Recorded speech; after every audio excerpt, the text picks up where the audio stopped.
এই গোচৰটো তৰিছোঁ মই এজন সাহিত্য প্ৰেমিক হিচাপে, মই এজন অসম সাহিত্য সভাৰ মানে সদস্য হিচাপে, মই এজন লাইফ মেম্বাৰ বা হিতৈষী মেম্বাৰ মানে সদস্য। তাৰোপৰি সাহিত্য সভাক ভাল পায় বা সাহিত্য সভাৰ ঐতিহ্যমণ্ডিত সাহিত্য সভাখনক যিমানখিনি দূৰ পৰা যায় মানে ৰক্ষা কৰাৰ কাৰণে। এতিয়া সাহিত্য সভাৰ মাজত কিছুমান এনেকুৱা ধৰণৰ কাম কাজ আৰম্ভ হৈছে যিটো আইনগত নহয়। এই যিখন প্ৰতিনিধি সভাৰ কথা আপোনালোকে কৈ আছে, অহা 7/6/2026 তাৰিখে অসম সাহিত্য সভাৰ ফালৰ পৰা এটা ডিচিশ্যন লৈছিলে, মানে এটা তেওঁলোকে এটা লৈছিলে যে গোলাঘাট জিলাৰ সাহিত্য সভাৰ আতিথ্যত এখন আধৰুৱা প্ৰতিনিধি সভা তেওঁলোকে পাতিব লৈছিল, যিটো আচলতে আইন পৰিপন্থী।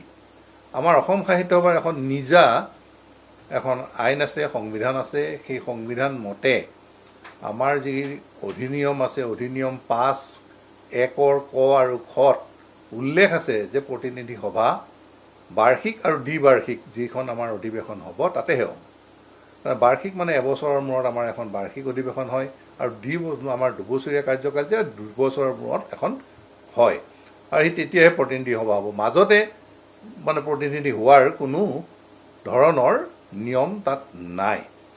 এই সভাখন আচলতে যিখন সভা তেওঁলোকে আধৰুৱা বুলি কৈ পেলাই পাতিব বিচাৰিছে, তেনেকুৱা আধৰুৱা হৈ থকাৰো কোনো প্ৰমাণ তেওঁলোকে দিব পৰা নাই। যিখন আমাৰ গুৱাহাটীত হৈছিলে সেইখন সভা সম্পূৰ্ণ হৈ গৈছিলে এইটো কাৰণেই সেইখন সভাতেই মানে আমাৰ যিবিলাক প্ৰতিনিধি আহিছিল, প্ৰতিনিধিবিলাকে এটা প্ৰস্তাৱ যিখিনি দিছিলে, তেওঁলোকে 32টা প্ৰস্তাৱ তেওঁলোকে পাছ কৰিছে কৰা হয়।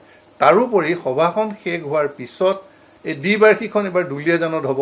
গতিকে দুলীয়াজানৰ সাহিত্য সভাৰ যিটো শাখাই আমাক আমন্ত্ৰণ জনাইছে দ্বিবাৰ্ষিকৰ কাৰণে, তেওঁলোকে আঁঠু লৈ পেলাই আমাক সাহিত্য সভাৰ পৰা পাৰ্মিশ্যন বিচাৰিছে যে আমাক দ্বিবাৰ্ষিকখন পাতিবৰ কাৰণে অনুমতি দিয়ক, আৰু সেইখন সভাতে অনুমতি দিয়া হৈছে। তাৰপিছত সেই দুলীয়াজনক তেওঁলোকৰ কাৰণে যিখন আমাৰ সাহিত্য সভাৰ পতাকা আছে, সেই পতাকা সেইখনকে ধৰি যিখিনি 110খনমান পতাকা থাকে গোটেইখিনি তেওঁলোকক দি পঠোৱা হৈছে। তাৰমানে সেইখন সমাপ্ত। আৰু এই সমাপ্ত হোৱাৰ কাৰণে আমাৰ প্ৰধান সম্পাদকে এখন মানে চিঠি আমাৰ হেৰিলৈকে লিখিছে, এই জিলাবিলাকলৈকে, শাখাবিলাকলৈকে 4টা প্ৰস্তাৱ দি পেলাই গোটেইকেইটা প্ৰস্তাৱ দিয়া নাই, আৰু সেইকেইটা প্ৰস্তাৱ মানিব লাগে বুলি পেলাই কৈছে। গতিকে এখন সম্পূৰ্ণ হোৱা সভা এখনক তেওঁলোকে অসম্পূৰ্ণ বুলি কৈ তেওঁলোকৰ ব্যক্তি স্বাৰ্থৰ কাৰণে